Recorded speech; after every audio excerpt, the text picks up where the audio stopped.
ITU-2 की बैठक के बाद भारत के लिए एक बड़ी खबर सामने आई है। यूएई ने करीब $2 अरब यानी 15,000 करोड़ रुपए के निवेश की घोषणा कर दी है। इस रकम से दक्षिण एशिया और मध्य पूर्व में खाद्य सुरक्षा से निपटने के लिए भारत में फूड पार्क की श्रृंखला विकसित की जाएगी।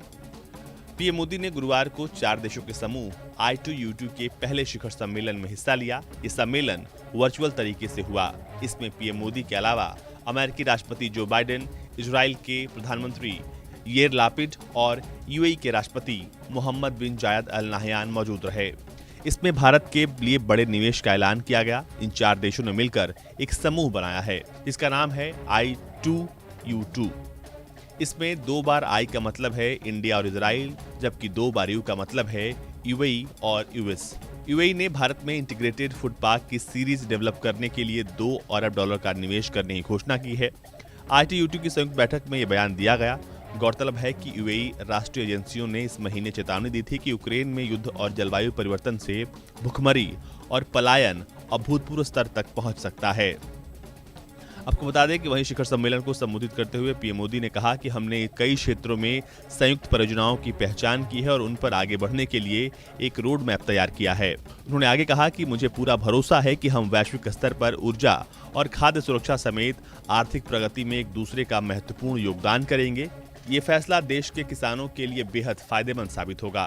बिन जायद अल नाहयान, योर एक्सेलेंसी राष्ट्रपति बाइडेन, सबसे पहले प्रधानमंत्री लापिड को प्रधानमंत्री का कार्यभार ग्रहण करने के लिए बहुत बहुत बधाई और शुभकामनाएं।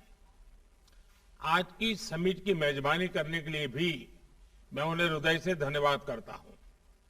यह सही मायने में स्ट्रेटेजिक पार्टनर्स की मीटिंग है। हम सभी अच्छे मित्र भी हैं और हम सभी के दृष्टिकोण में हमारे इंटरेस्ट में भी समानता है।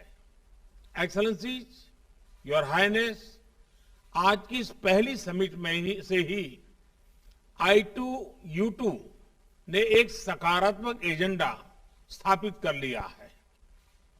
हमने कई क्षेत्रों में ज्वाइंट प्रोजेक्ट्स की पहचान की है और उनमें आगे बढ़ने का रोडमैप भी बनाया है। I2U2 फ्रेमवर्क के तहत हम जल, ऊर्जा, परिवहन, स्पेस, स्वास्थ्य और खाद्य सुरक्षा के 6 महत्वपूर्ण क्षेत्रों में ज्वाइंट इन्वेस्टमेंट बढ़ाने के लिए सहमत हुए हैं। यह स्पष्ट है कि I2U2 का विजन और एजेंडा प्रोग्रेसिव और प्रैक्टिकल है। अपने देश की परस्पर स्ट्रेंथ, कैपिटल, एक्सपर्टाइज और मार्केट्स को मोबिलाइज करके हम अपने एजेंडा को गति दे सकते हैं और वैश्विक अर्थव्यवस्था में महत्वपूर्ण योगदान दे सकते हैं। बढ़ती हुई वैश्विक अनिश्चितताओं के बीच हमारा कोऑपरेटिव फ्रेमवर्क व्यवहारिक सहयोग का एक अच्छा मॉडल भी है। मुझे पूरा विश्वास है कि ITU-2 से हम वैश्विक स्तर पर एनर्जी सिक्योरिटी, फूड सिक्योरिटी और इकोनॉमिक ग्रोथ के लिए महत्वपूर्ण योगदान करेंगे। धन्यवाद। रॉयटर्स की एक रिपोर्ट के मुताबिक चारों देश भारत में अक्षय ऊर्जा परियोजनाओं को भी आगे बढ़ाने पर सहमत हुए हैं। इसके अलावा किसानों और खुदरा विक्रेताओं को नवीनतम जलवायु टेक्निक का उपयोग करके कचरे को कम करने, पानी के संरक्षण और फसल की पैदावार को बढ़ाने के लिए एक साथ आने पर विचार हो रहा है। शिखर सम्मेलन में वैश्विक खाद्य और ऊर्जा संकट के अलावा रूस और यूक्रेन के बीच जारी जंग से पैदा हुए हालातों पर भी चर्चा हुई। रूस और यूक्रेन दुनिया के तीसरे और चौथे सबसे बड़े अनाज के निर्यातक हैं, जबकि रूस प्रमुख ईंधन और उर्वरक निर्यातक भी है। इस युद्ध ने निर्यात को बाधित कर दिया है। इसका असर विश्व स्तर पर खाद्य कीमतों को रिकॉर्ड स्तर पर धकेल चुका है। विकासशील देशों में पहले से ही कोरोना महामारी से आपूर्ति श्रृंखला प्रभावित थी, उस पर इस युद्ध ने और परेशानी बढ़ा दी है।